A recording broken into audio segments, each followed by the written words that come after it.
iki dünýäniň sultany. Ey yaranlar, musulmanlar, iki dünýäniň sultany, rozy ezelle yaratdy, Resul cesedine jany. Yerde Musanyň turundan, gökde behiştiň hüründen, yaratdy Resul nurundan, ay, günü, yeri, asmany.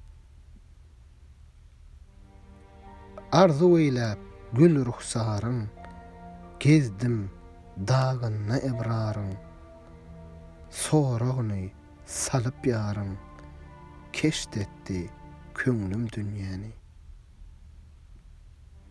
Aklym hayran bolup çaşdym, ahyr bir äre sataşdym, 66 dağdan aşdym, geçdim 12 derýany.